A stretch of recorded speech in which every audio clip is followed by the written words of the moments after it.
This evening, I am Olatunji. National Assembly passes new minimum wage bill, approving 70,000 naira as wage benchmark for Nigerian workers. This is Politics Tonight, everyone. Welcome and thank you very much for joining us this evening. I am Olatunji. National Assembly passes new minimum wage bill, approving 70,000 naira as wage benchmark for Nigerian workers. Tonight, our focus is on the impending nationwide protest, and I will be speaking with Alwan Hassan, convener, North-South Progressive Alliance. Welcome to Politics Tonight, everyone. Stay with us. We'll be right back.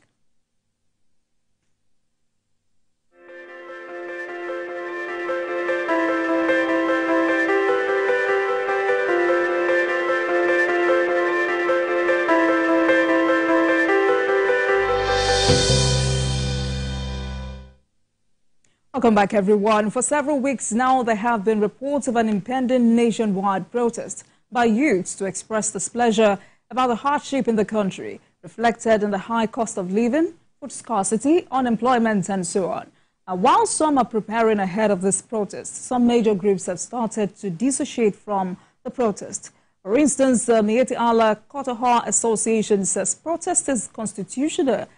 There seems to be an ulterior motive to destabilize the country. Members of the coalition of Northern Nigeria Youth Forum say they have first-hand information that this is a sponsored protest to destabilize the peace and sanctity of the country. They too have backed down. Some leaders of the National Association of Nigerian Students of Nigeria say they have resolved to give government more time. But overall, is 1 year enough for any administration to fix the challenges of this country? Joining me for this conversation is Alwan Hassan, convener, North-South Progressive Alliance. Good evening to you, Alwan. Thank you so much for joining us this evening. It's good to see you again. Good to see you, Jumoke. Thank you so much for having me. Right, so first, how do you react to this planned protest scheduled for August 1st? And from all we've seen, the government is doing its best. My other question is 1 year enough to address the challenges of this country? And is it really all roses with other countries? Absolutely not. 1 year is not enough. But Jumoke, it's okay to protest. It's okay for the young people to protest. Nobody can argue that there is a little hardship in the country. Prices are hiking on commodities, hike in electricity and others. So it's okay for people to protest, but people should protest with caution. The words we're hearing on social media and from people that are planning the protests they're actually calling for anarchy, and that is what we want for Nigeria. People are seeing what is happening in Kenya and what has started happening in Uganda. This is what we don't want it to be replicated in Nigeria. So it's okay to protest. In fact, already people have started protesting because by calling for a lot of people coming together, calling for a protest and all, is like people protesting because everyone knows what they are protesting for. You know, the hike in the removal of subsidy, the hike in electricity, and others. So it's okay to protest and protest peacefully. Absolutely. Interestingly, the youths are quite divided on this. The majority of Nigerian youths are saying, protest in your region, protest in your state, because really the fact is that over the years, the federal government has continued to take the heat for how the country is. But we always excuse the governor. Looking at some fact here, the states have just been reimbursed from the World Bank a whopping 438 billion naira for Nigeria Community Action for Resilience and Economic Stimulus Program, and that's the NG Cares. There's also increased FAC allocations since the Tinubu administration started. And we've not, deemed it fit to ask these governors what they do with these funds. And many call this hypocrisy. What do you call it? Absolutely. I am an advocate of people asking their governors for accountability. if they want to protest, they should protest in their states and ask their governors for accountability, because if you count the monies that go to our states from just this January to date, FARC has shared almost 1.3 to 4 trillion naira to the states. People need to ask their governors for accountability, and it is part of the move that the president is doing to make sure that local government autonomy is affirmed in the state, because of course the governors do not allow these monies to go to the local government and be spent there. So by going to the Supreme Court and affirming the constitutional right of the local government to get their funding and spend it on their own, is actually part of the process. Some governors are not happy. Of course, people don't understand. Yeah, but people don't understand the battle this president has taken on. He has taken on the battle of fuel subsidy, the cabals that were getting money from fuel subsidy. He has taken on the battle on people collecting dollars from the CBN, coming to black market to sell and make money. He has taken on a fight on oil and gas. I just saw last week the CDS said the president has given him 6 months to increase productivity on oil and stop theft. The CDS now gave himself 2 months, and he's given his people that are on ground 2 weeks to end it up. So you see, the president is doing a lot to get more money for the country and share to the states, share to the local governments, so that the people will have succor on the hardship. So, but then I don't know why. I think the NOA, National Orientation Agency, needs to do a lot, because what will surprise you, Jimoke, NOA has 774 offices in 774 local governments. There is a head of NOA. I really don't know what they are still waiting for to now start sensitizing people and reorientating people on what the government is doing and where the government is targeting to go to, you know? You know, one of the biggest questions has always been, because this didn't start with the Tinubu administration, why should the center take the blame for everything? And not just for the governors now. Even National Assembly members are not held accountable for how they utilize the constituency funds, projects and obligations to those who voted for them. So how do Nigerians begin to understand that for the center to hold, the states must be held accountable?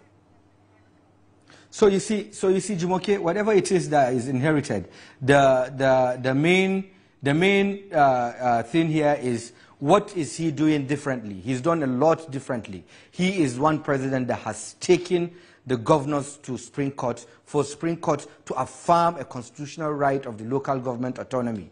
He is the same president that has removed fuel subsidy. A lot of people make so many billions on this same fuel subsidy scam. So he has taken on a lot of issues that are positive. Of course, they will inflict pains for us for now, but they have a long term. In a long term, they were going to be very comfortable in the country. Well, I mean, many say that part of the president's desire to mitigate hardship on citizens, doing his best to erase the years of economic wars, is also hinged on the federal government's going to court to ensure local government autonomy. But do you think young Nigerians understand the impact of this, and that governors not allowing local government elections for years is part of the reasons we're where we are today? Absolutely true. You're right, Jumoke. And it is still the government. There are agencies in the federal government that are saddled with the responsibility of orientation, a reorientation. They need to sensitize the people on what the federal government is doing. I gave you an example of NOA. There are a Consumer Protection Council also needs to come in. I'll give you an example. I'll give you a scenario now, Jimoke. Sometimes it is us, the poor, or the average Nigerian, that inflict pains on the poor. Now, the president has increased, the federal government has increased minimum wage to 70,000 naira. I am telling you and I assure you, by the time it is implemented, prices of commodities in the market will rise. Why? Because people have heard that there is monies being added to civil servant salaries. So most of the times, it's that market woman and market men that inflict pains on their so-called poor people. So we need to love ourselves. The poor, the Nigerians, the rich, the poor, the average living, everybody. We need to love ourselves. We need to love our neighbors. We need to know that everyone needs each other. The president has now asked Nigerian youths to exercise patience, employing them to give him more time. Isn't that enough to show that the president is listening? Or rather, is that enough to show that the president is listening and understands the plight of Nigerians and is working to fix the issues? So you see, in the past, I have not seen any president that is as listening as this president. I will tell you why. This is the only president that when he makes mistake, once he is called out and pointed at the mistake, he reverses it. You hardly can find a president in the past that does that. Some people will rather live with the mistake. He's human. He makes mistakes, and mistakes are meant to be made, and everybody has the right to make mistakes. You learn from it and move on. He has made a lot of mistakes in the past 1 year, and we have seen him come out to correct them. So I think Nigerians need to understand and also give him more time. He's just 1 year, Jumoke. We need to give him another year. Give him more time, and let's see how all these things will work out for Nigeria. Another thing I also want to say is for the ministers and all appointees of government to step up their games. We need to do a lot. People are passing through a lot.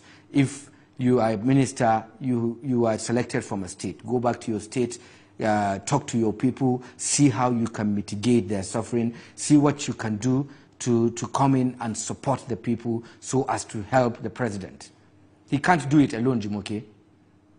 And that is why he has ministers. They are Mr. his Hassan, ambassadors. are you saying the president's ministers have not keyed into the president's vision, the renewed hope vision? Is that what you're saying?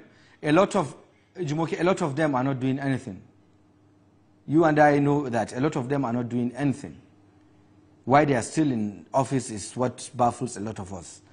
It's because if, of course, they are working and talking to people and engaging Nigerians, we couldn't have been where we are today. Because we're looking for solutions, so I would like us to be very specific. Who and who is not doing what? Jumoke, I don't even know some names. The only names I know are the ones that are performing. If I'm telling you, I cannot count more than 10 ministers of the Federal Republic for you because, of course, a lot of them collected their letters and locked up their doors. Okay, so do you think the president needs to reshuffle? Absolutely. Absolutely, he needs to do that. Absolutely. Because these are people that will help him. Mr. Hassan, reshuffle or sack them? Where would you reshuffle incompetence? You don't reshuffle incompetence.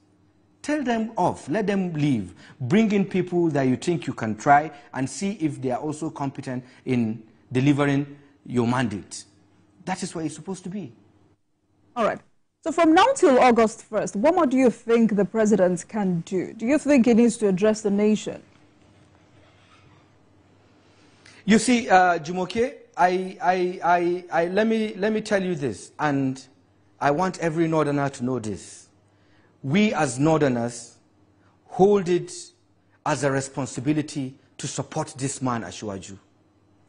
Jumoke, this same person had in the past given 3 Northerners a platform to contest for the presidency.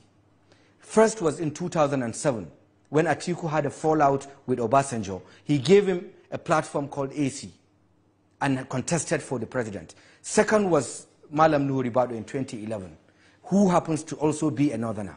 Third was former President Muhammadu Buhari in 2015. If without Ashwaju, Jumoke, Buhari couldn't have won that primary election in Lagos, when Rochas, Atiku, Konkoso contested against him in the primaries. If without Aswaju standing on his ground, Buhari couldn't have picked the ticket. Then without Aswaju, Buhari couldn't have been president in 2015 by Allah. Allah God brought Ashiwaju to come and help him increase the numbers, increase the spread to have 25% in 25 states and made him president. So I think the Northerners should reflect back and look at this. This man needs our support. This man needs us to defend him. This man had done a lot to make our leaders succeed in the past. All right, Mr. Hassan, now that you've gone there, does this mean that you agree with the sentiment out there that the North is driving this protest? I really don't know where it started from. So, but the agitation in the North is huge. So, but I actually didn't know where it started from, but it's, the North is answering and talking about it because, of course, Jumoke, there is hardship in the land.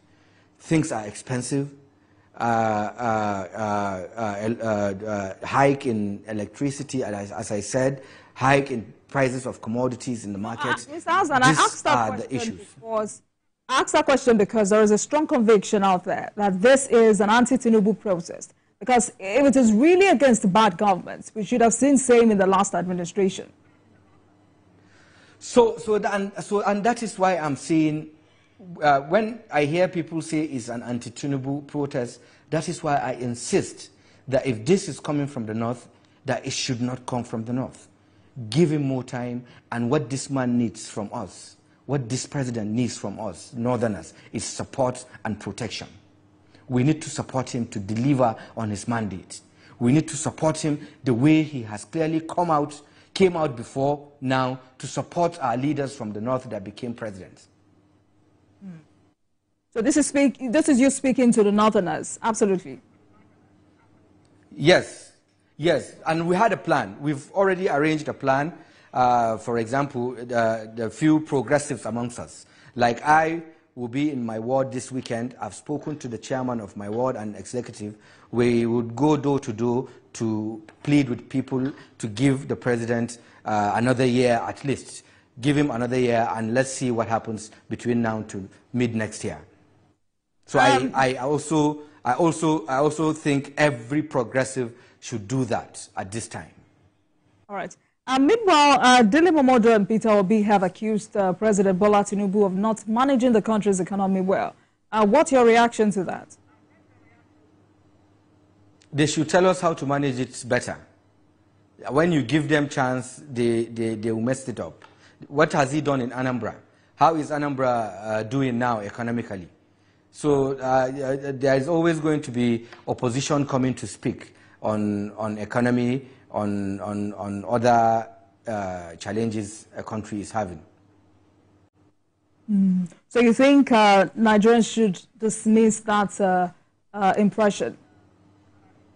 Absolutely, absolutely, Jumoke. Let's talk about insecurity. He's doing well in insecurity. We're doing very well in insecurity. Though things are happening here and there, pocket of attacks, but this government has done very well. And I'll tell you why. Popular cleric in Kaduna State, Sheikh Gumi, came out to say that the government is doing well just a few weeks ago. This has been one that has been vocal against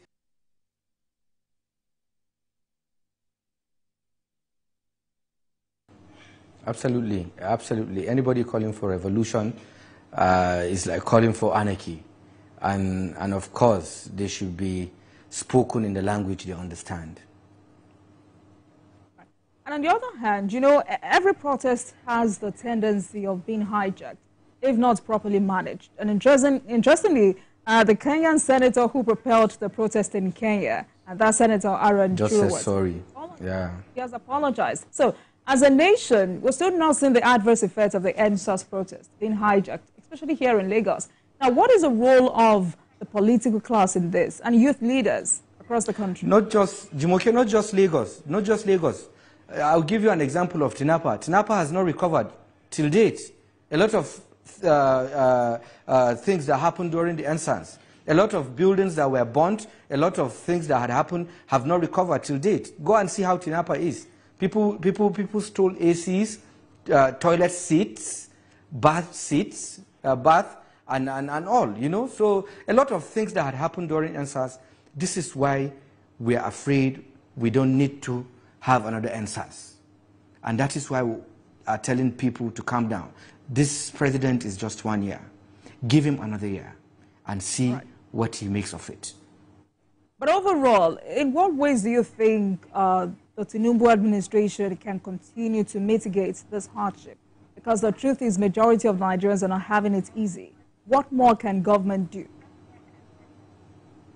Policies, a lot of things. He had done a lot. He had done and he's doing a lot. Continue doing. And my advice is to the governors, once you receive these palliatives, once you receive these monies that are meant to mitigate the suffering and hardship of the people, take it to the people. Take it to the people. Conduct local government elections.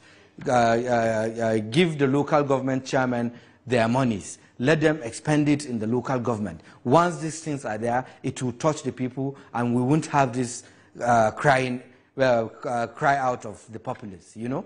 So this is just it. The people that work with the president, the ministers, and the governors that are voted in the states are the ones to help the federal government. They are the ones to help us push this thing in and make sure it gets to the people. And absolutely, we hope Nigerian youth listen to the president and give him more time. Thank you for joining us this evening. Alwan, Hassan, convener, North-South Progressive Alliance, as we focus on impending nationwide. Thank you so much. And thank you for watching, everyone. That marks the end of today's episode of Politics Tonight. But you can watch the repeat broadcast of this episode at midnight. Get in touch with us on our social media handles, Facebook, Instagram, and X at TVC News NG and at Olajumoke WO using the hashtag Politics Tonight. We're also on YouTube at youtube.com/